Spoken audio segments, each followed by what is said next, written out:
पत्रामध्ये आता पाहणार आहोत दुपारच्या महत्त्वाच्या 100 बातम्या अतिशय वेगवान स्वरूपात सुरुवात करूयात। हिंदीची सक्ती मनसे खपवून घेणार नाही असा इशारा राज ठाकरे यांनी दिलेला आहे। आत्ताच हिंदी भाषा सक्तीची का?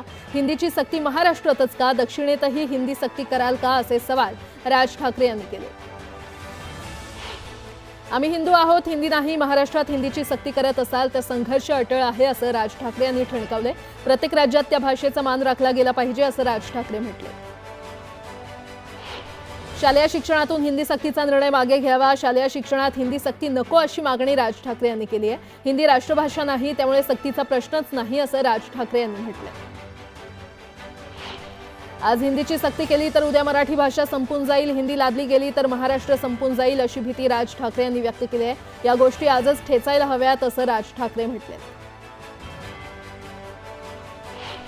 पहिली ते 5वीच्या मराठी आणि इंग्रजी माध्यमांमध्ये हिंदी भाषा सक्तीने शिकवावी लागेल। हा निर्णय अखेर राज्य सरकारने मागे घेतलाय, पण हा निर्णय मागे घेताना सरकारने वेगळीच अट घातल्याने नवा संभ्रम निर्माण झालाय। हिंदी सक्ती नसली तरी पहिली ते 5वी दरम्यान 3 भाषा शिकाव्याच लागणार आहेत। सर्व माध्यमांमध्ये मराठी भाषा बंधनकारक आहे। जो नवीन शासन निर्णय झालाय त्यात अनिवार्य शब्द कुठे आहे असा सवाल दादा भुसे यांनी विचारलाय। पहिली ते 5वीतील इच्छुक विद्यार्थ्यांसाठी भाषा शिकवण्याचा निर्णय घेण्यात आल्याचं भुसे म्हटले। विद्यार्थी मागणी करतील ती भाषा शिकवणार। किमान 20 विद्यार्थ्यांसाठी शिक्षक उपलब्ध केले जातील। 1-2 मुलांसाठी शिक्षक उपलब्ध करून देणं शक्य होणार नाही असं शिक्षण मंत्री दादा भुसे म्हटले। शालेय अभ्यासक्रमात हिंदीची सक्ती कशाला? शैक्षणिक धोरण भाजप राजकीय सोयीसाठी राबवतंय असा आरोप खासदार संजय राऊत यांनी केलाय। हिंदी भाषेच्या मुद्द्यावर आम्ही केंद्रात प्रश्न विचारणार असं राऊत म्हटले।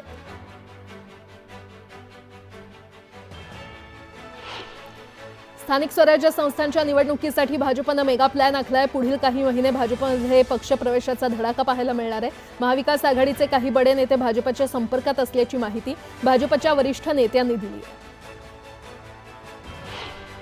वर्धापन दिनाच्या आधीच शिवसेना उद्धव बाळासाहेब ठाकरे पक्षाच्या मुंबईतील सर्व माजी नगरसेवकांची तातडीची बैठक उद्धव ठाकरे यांनी बोलावली आहे। येणाऱ्या महापालिका निवडणुकीपूर्वी पक्ष सोडून जाणाऱ्यांवर नियंत्रण ठेवण्यासाठी ही बैठक बोलावली असल्याची माहिती मिळते। पवार काका पुतण्या यांच्यामध्ये पुन्हा राजकीय संघर्ष होणार असल्याचं स्पष्ट झालंय। मालेगाव कारखान्याच्या रणभूमीवर पवार काका पुतण्यांमध्ये लढाई होणार आहे। विधानसभा निवडणुकीनंतर आता सर्वांचं लक्ष मालेगाव सहकारी साखर कारखाना निवडणुकीकडे लागलंय।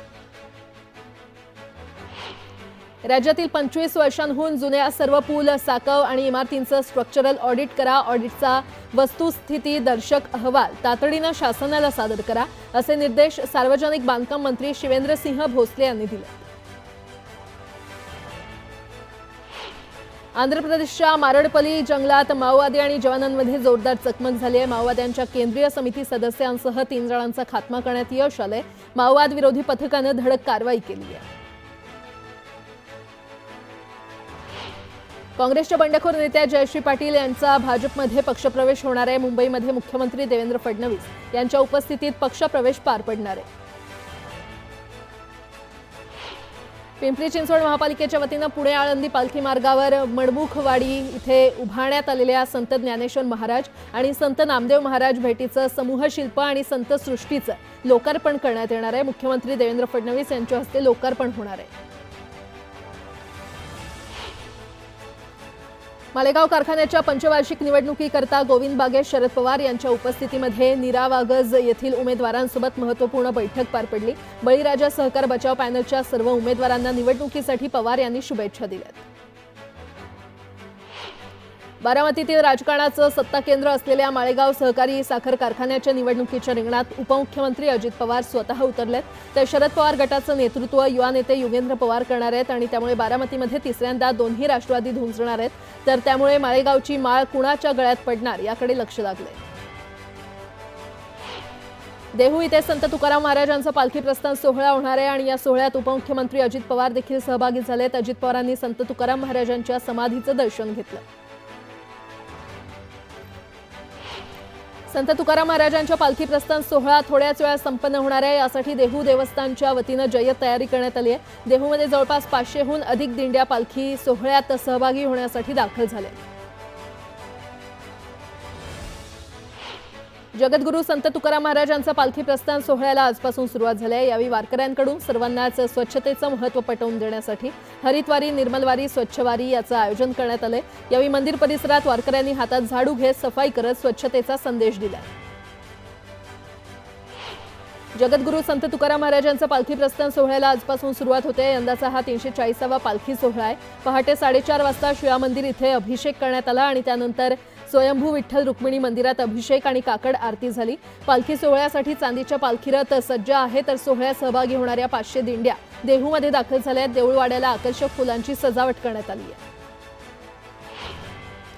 संत तुकाराम महाराजांच्या पवित्र गाथा इंद्रायणी नदीमध्ये बुडवण्यात आलेल्या होत्या आणि यावेळी तहान भूक हरपून विठुरायाचं नामस्मरण करत तुकोबा महाराजांसह त्यांचा परिवार 14 दिवस इंद्रायणीच्या काठी बसून होता। यावेळी 14व्या दिवशी तुकोबांच्या गाथा इंद्रायणी नदीतून वर आल्या आणि तोच हा श्री क्षेत्र देहू इथे पवित्र आनंदडोह इथूनच तुकोबांच्या मूळ गाथा ठेवण्यात आल्या।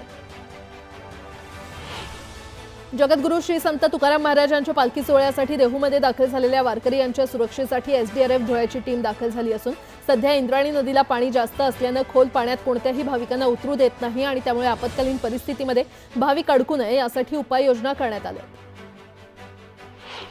संत तुकोबांच्या देहूमध्ये भाविकांची गर्दी वाढू लागली असून इंद्रायणी नदीचा काठ भक्तांनी फुलून गेलाय। पवित्र इंद्रायणी नदीमध्ये स्नान करण्यासाठी भाविकांची लगबग पाहायला मिळते।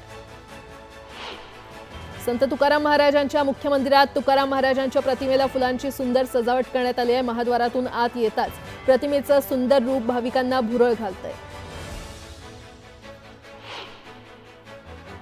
हिंगोलीच्या जवळा बाजार गावामध्ये 2 गटात तुफान हाणामारी झाली। एका खासगी रुग्णालयासह रुग्णवाहिकेची देखील तोडफोड करण्यात आली। वादाचं कारण मात्र अद्याप अस्पष्ट आहे। महामार्गावरील परशुराम घाट पुन्हा एकदा चर्चेचा विषय ठरलाय। तो म्हणजे 2 दिवसांपूर्वी घाटातील गॅबियन वॉल कोसळली होती, त्यानंतर रस्त्याला मोठमोठे तडे गेलेत। यावेळी ठेकेदाराकडून पावसातच सिमेंट वाळू लावत डागडुजीचा केविलवाणा प्रयत्न करण्यात आलाय। शेतजमिनीच्या कारणास्तव होणारे वाद रोखण्यासाठी बीड पोलिसांनी नवी संकल्पना सुरू केली आहे। पोलीस आपल्या बांधावर ही संकल्पना सुरू करत वादावर चाप लावण्यासाठी ही संकल्पना राबवण्यात येते। पुणे ग्रामीणचे पोलीस अधीक्षक संदीप गिल यांनी ग्रामीण विभागाचा नव्यानं कार्यभार स्वीकारल्यानंतर त्यांनी पहिल्यांदा श्री क्षेत्र भीमाशंकरला भेट देऊन शिवलिंगावर जलाभिषेक केला। यावेळी त्यांनी भीमाशंकर परिसराच्या कायदा आणि सुव्यवस्थेचा आढावा घेतला।